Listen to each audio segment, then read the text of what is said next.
Nadir Bloch एक नई video के साथ हाजिर खिदमत हूँ। प्रेस क्लब में मौजूद हैं और आज यहाँ पर एक यूनिक मसला जो है वो सामने आया और वो ये है कि मजहब को जो है उसको एज ए टूल इस्तेमाल करके बहुत सारे लोगों की जो जानें हैं वो खतरे में डाल दी गई और तकरीबन 450 से जायद अफराद जो हैं वो एक रिपोर्ट के मुताबिक जो है वो इस वक्त अडियाला और मुख्तलिफ जेलों में मौजूद हैं, जिनके ऊपर जो है तौहीन मजहब का इल्ज़ाम लगाया गया, उनको डाला गया और हनी ट्रैप जिसमें कुछ फीमेल्स को भी इस्तेमाल किया गया और कुछ रिपोर्ट भी पेश की गई है। और आज हमारे साथ एडवोकेट मोहतरमा जो है ईमान मजारी साहबा मौजूद है, उनसे पूछते हैं कि ये क्या केस है, ये यूनिक केस सामने आया है और जिससे पता चलता है कि किस तरह नौजवान अफराद के जिनके बारे में बताया जा रहा है कि कोई हाफिज कुरान है और कुछ सादात हैं जो खुद मुसलमान हैं, उनके ऊपर भी इस तरह के मुकदमा डाले जा रहे हैं। और आप लोगों ने यहाँ पे ये भी बताया गया कि बिजनेस ग्रुप है, क्या डिटेल है इसकी? देखिए, तफसील ये है कि एक पाकिस्तान में लीगल कमीशन ऑन ब्लास्फेमी बनाया गया था।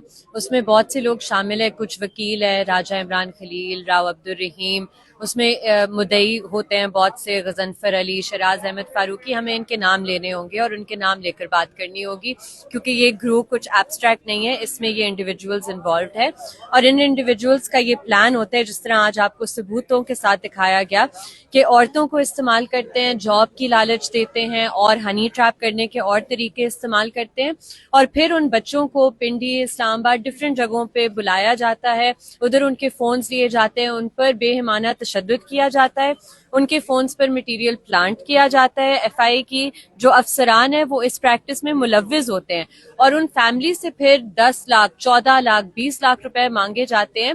और जब आप देखते हैं ये सारी मिडिल क्लास फैमिलीज हैं, इनके पास इस तरह के पैसे नहीं है। जिन लोगों के पास पैसे थे उन्होंने पैसे देकर अपनी रिहाई इंश्योर करवाई है। अच्छा, ये भी हुआ है? बिल्कुल बिल्कुल, जिन लोगों ने एक्सटॉर्शन मनी दिया था उन पर एफआईआर्स नहीं दर्ज हुए थे और उन्हें छोड़ा गया था। तो ये एक पूरा ग्रुप है, क्योंकि आप सोचें लॉजिकली इस बात को, क्या 800 लोग पाकिस्तान में डिफरेंट इलाकों में जो एक दूसरे को जानते भी नहीं है, क्यों वो सारे इन ग्रुप्स में शामिल होंगे जहां ये सारे मुद्दई शामिल होते हैं?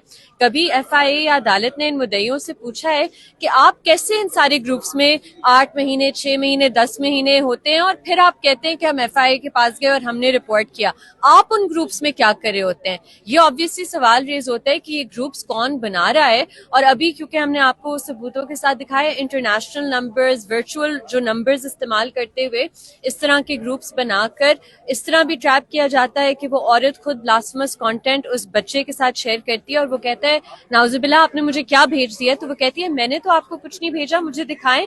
वो स्क्रीनशॉट लेकर वापस भेजता है और उसके बाद एफआईए या प्राइवेट सिटीजन, राव वगैरह उसके घर पे होते हैं उसे उठाने के लिए।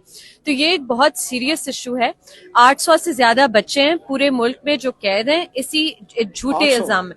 एनसीएचआर की रिपोर्ट के मुताबिक इस साल आई बिलीव जुलाई या मई 2024 में 700 से ज्यादा बच्चे थे और अभी रिसेंटली और भी एफआईआर्स दर्ज हुए हैं। मोस्टली मुसलमान है, ऑलमोस्ट ऑल मुसलमान है। अच्छा। कुछ जैसे आपने जिक्र किया, कुछ हाफिज कुरान है, कुछ केमिकल इंजीनियर्स हैं, मिडिल क्लास हार्ड वर्किंग जो हमारी यूथ है उन्हें इस तरह इंट्रैप किया जा रहा है। और आप देखें कि ये जो ग्रोह में शामिल है, राव अब्दुल रहीम, इमरान खलील, शराज अहमद फारूकी, इन लोगों की स्टैंडर्ड ऑफ लिविंग में कितना सिग्निफिकेंट इंप्रूवमेंट आया है ये देखने की जरूरत है। इनके कोई करियर्स नहीं थे, इनका लॉ में कहीं और जो वकील है इनका कोई नाम नहीं था, कोई नहीं जानता था कि कौन है, क्या केस करते हैं। इन्होंने ब्लास्फेमी के इशू को पिक करके झूठे इल्जामात लगाकर अपने नए नए दफातर खोले हैं, 3-3 स्टोरी के, ऐसे ऐसी गाड़ियों में फिरते हैं, ऐसे इन्होंने पैसे कमाए हैं कि स्पेशल ब्रांच की रिपोर्ट भी कहती है कि इनके सोर्सेज ऑफ फंडिंग मशकूक है। हमें कोई आइडिया नहीं है, शायद इन्हें बैरूनी फंडिंग आ रही है या कहीं और से फंडिंग आ रही है। ये जो मोस्टली हमें नंबर देखें आज सेम है, एक ही सीरीज है और आखिर में 135 पता नहीं कुछ ऐसे नंबर शेयर होते हैं, तो यानी कि एक ही तरह के नंबर के राब्ते, तो ये चीजें मशकूक नहीं करती। और इससे भी बढ़कर कि जो वो मटेरियल कह रहे हैं कि इन अनकनेक्टेड लोगों ने शेयर किया है, वो एक ही मटेरियल है, सारी तस्वीरें एक हैं, जो वीडियोस हैं वो एग्जैक्टली एक है। तो आप लॉजिकली इस बात को सोचें, क्यों अगर किसी ने नाउजुबिल्लाह ये काम करना भी होता, ब्लास्फेमी कमिट भी करनी होती, ये क्या कोइंसिडेंस है या क्या चांसेस हैं, इत्तेफाक है कि सारे एक ही कंटेंट पर ये कर रहे हैं? ये क्वेश्चन मार्क नहीं रेज होता किसी भी लॉजिकल रीजनेबल बंदे के दिमाग में? चलें, ये जो एक बात जहन में आ रही थी कि आप लोग कह रहे कि जजेस फैसला नहीं कर रहे, इवन के ये भी यहाँ तक सुना गया कि वकील को थ्रेट किया जाता है, जो वकील केसेस लेने के लिए तैयार नहीं है। आप हिम्मत है आपकी, आप चलो मतलब सामने आई हैं और एक दो दोस्त और सामने है, हादी सामने है, तो मोस्टली तो पाकिस्तान में केसेस को फॉलो करने वाला भी कोई नहीं है। देखिए यही इसमें दो इश्यूज है ना, एक कि फैमिलीज को एक्सेस टू काउंसिल नहीं होता क्योंकि उनके पास पैसे नहीं होते काउंसिल एंगेज करने के लिए, जबकि ये जो दूसरी साइड है इसके पास बहुत से पैसे हैं और ये हर वक्त अदालतों में होते हैं।